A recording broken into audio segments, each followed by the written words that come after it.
اس امت محمدیہ کی جو تعریف فرمائی ہے اس آیت میں، یہاں 3 باتیں اللہ تعالیٰ اپنے بندوں سے کہتے ہیں۔ آپ بہترین امت ہیں،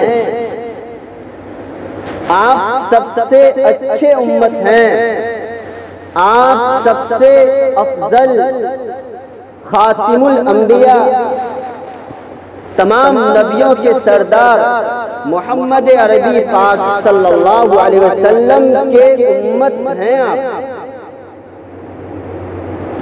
آپ کا کام یہ ہے آپ بھلائی کا حکم دیجئے اور اس پر آپ بھی عمل کرنے والے بن جائیں، ہم بھی اس پر عمل کرنے والے بن جائیں۔ حضرت علامہ مولانا اشرف علی تھانوی رحمۃ اللہ علیہ فرماتے ہیں کہ بھلائی اور خیر کی باتیں جو انسان کسی بھیا سے کہتا ہے یا کرتا ہے، پہلے وہ خود عمل کرنے والے بن جائے، اللہ کی ذات سے قوی اور پکی امید ہے کہ کہنے کے ساتھ ہی اس کے دل پر اثر کرے گی۔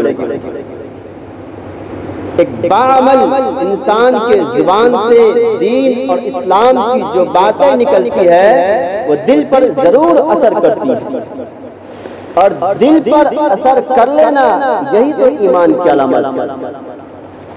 مسلمانوں کی یہ پہچان ہے، حالات کتنے بگڑ جائیں یا وہ خود اپنے ایمان کو کتنا بھی بگاڑ لے، جب اللہ اور اس کے رسول کی باتیں ہوتی ہے تو فوراً بیدار ہو جاتے ہیں۔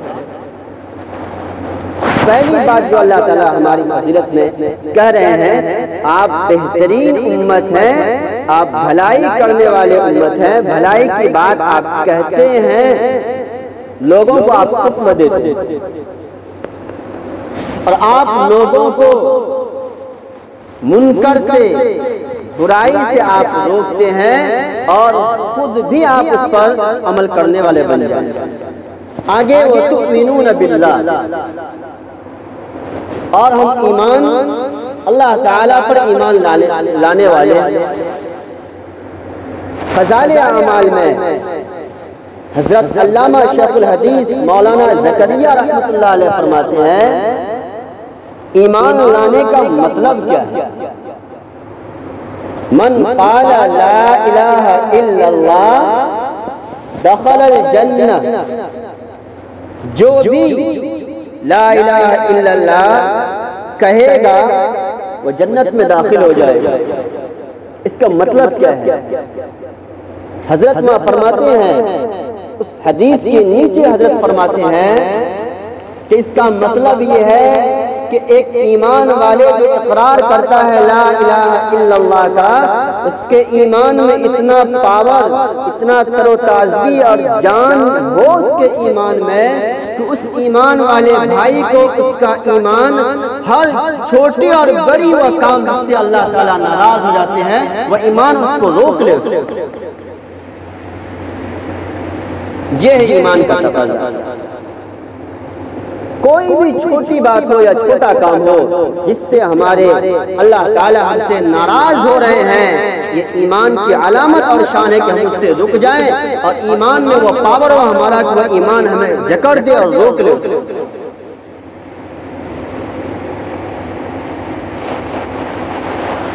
اللہ تعالیٰ نے اتنے فضیلتوں سے ہم کو نوازا ہے کہ جس امت کو اتنی فضیلت سے نوازا ہے کہ جو نبی دیا تمام نبیوں سے اعلیٰ ہے، افضل بھی ہے۔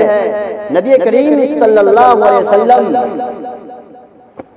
آئے اگرچہ بعد میں ہمارے نبی، لیکن تذکرہ سب نبیوں سے پہلے ہو۔ جو کتابیں ہمیں دی گئی میرے بھائی اور بزرگ اور دوستو، اس کتاب کو کوئی دوسری کتاب مقابلہ نہیں کر سکتی۔ جو فرشتے اس کتاب کو اتارنے والے تھے، یعنی اللہ تعالیٰ کی طرف سے اس کو حضور پاک صلی اللہ علیہ وسلم کے پاس لانے والے اور پہنچانے والے تھے، وہ فرشتوں میں بھی افضل تھے۔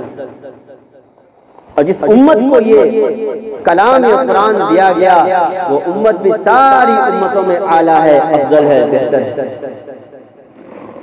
تو ہمارا کام بھی ویسے ہی ہونا چاہیے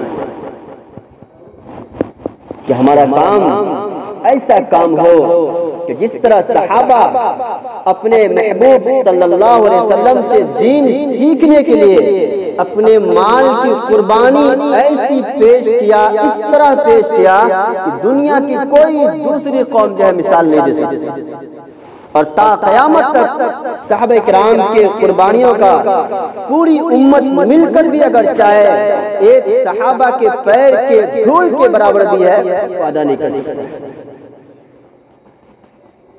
تو ہمارے نبی پاک صلی اللہ علیہ وسلم فرماتے ہیں کہ اے میرے امتیوں، تم میرے صحابہ میں سے کسی ایک کی بھی اقتدا کر لو، پیروی کر لو، تمہاری کامیابی ہے۔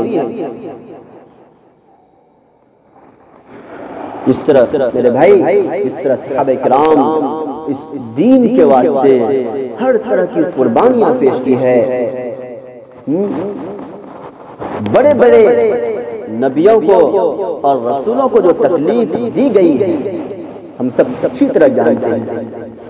ایک مرتبہ حضور پاک صلی اللہ علیہ وسلم سب سے چہیتی پیاری بیوی امی عائشہ کے پاس بلا بلا روتے ہوئے کہنے لگے، عائشہ آج تیرے پیارے شوہر اور نبی کو طائف کے بازار میں طائف والوں نے جس طرح بے حرمتی کے ساتھ ستایا ہے، پریشان کیا ہے اور پتھر مار کر جو مجھے دوڑایا ہے، اور مبارک خون جو بدن سے بہہ کر مبارک جوتے میں پڑ کر خون کا جو دھکا بن گیا ہے، عائشہ تقریباً 1.25 لاکھ انبیاء اور رسول اس دنیا میں آئے، اپنے زمانے کی امتوں کو اللہ کا پیغام دینے کے لیے ان سب کو تم جمع کر لو، پھر پیارے نبی کا جو ہے طائف والے تکلیف کو جمع کرو، میری تکلیف بڑھ جائے گی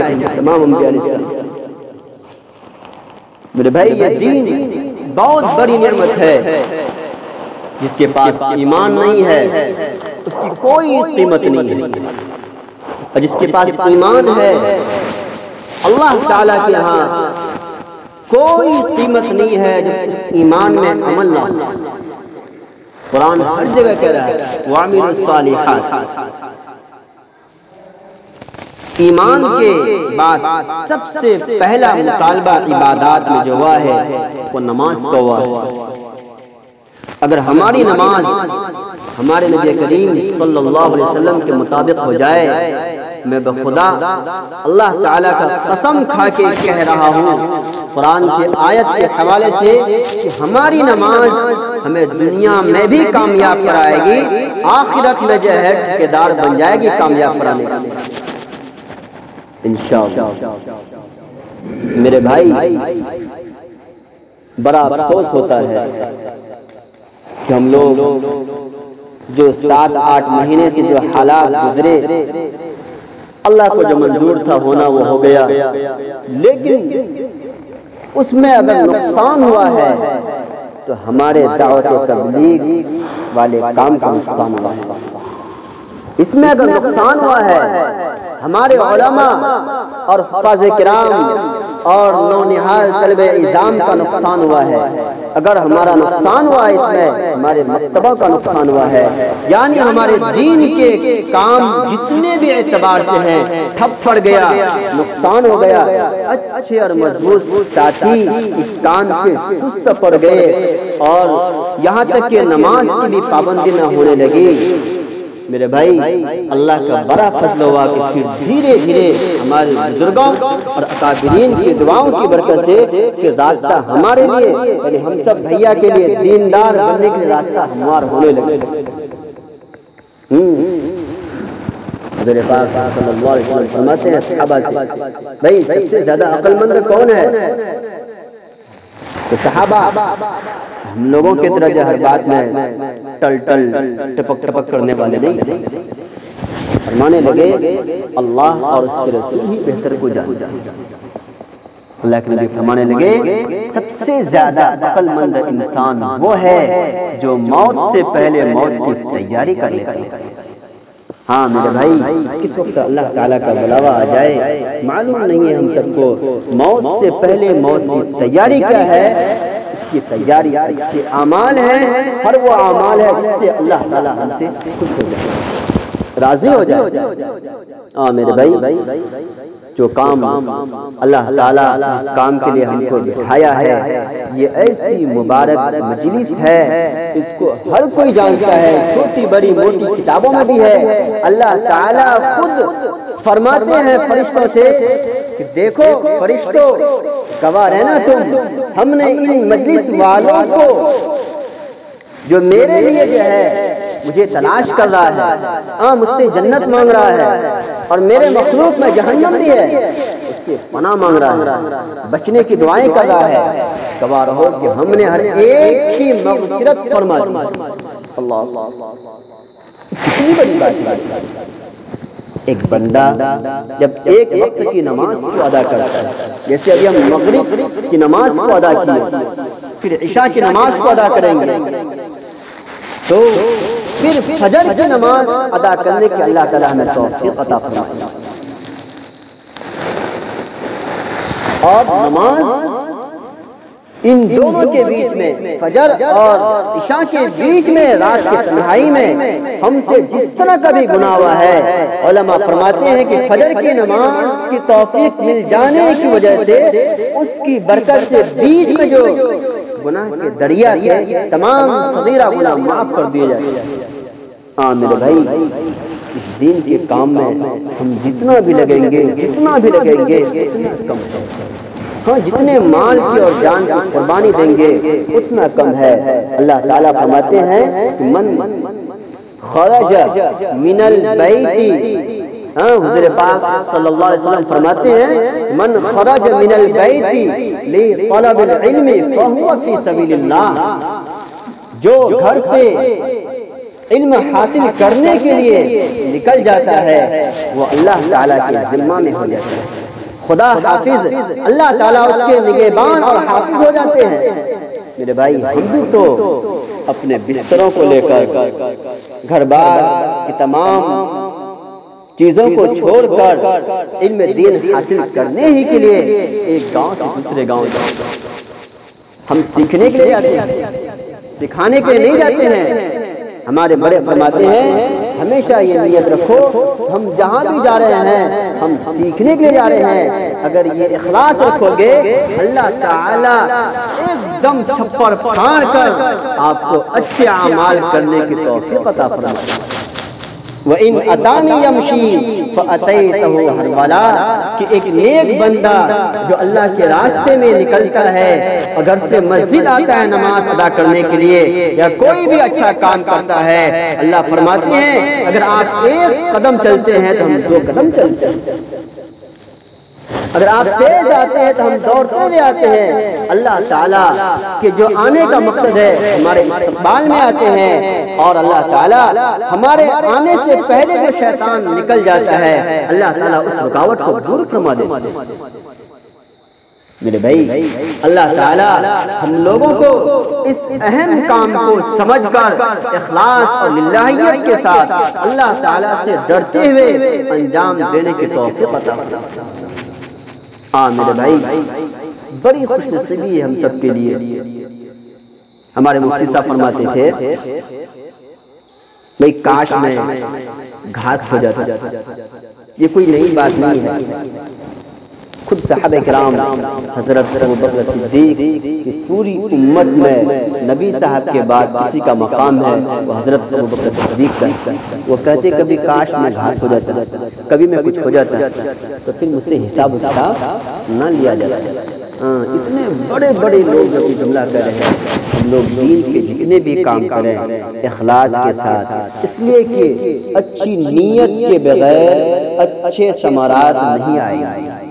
جب تک نیت اچھی نہ ہوگی اچھے کام کرنے کی توفیق نہیں مل سکتی۔ اس لیے آپ نے دیکھا ہوگا بعض ساتھیوں کو دین کے کام میں بہت جم کے لگ جاتے ہیں، بہت آتے ہی بہت جمتے بھی ہیں، بہت شہرت بھی ہو جاتی ہے، پھر کسی بنا پر جو ہے وہ دین سے ہٹنے لگ جاتے ہیں خود بخود۔ مفتی صاحب فرماتے ہیں کہ اس بات کی علامت تھی کہ وہ جتنے دین کے کام کو کیا وہ اپنی ذات کے لیے کیا ہوگا، اپنی ناموری کے لیے کیا ہوگا، اپنی شہرت کے لیے کیا ہوگا۔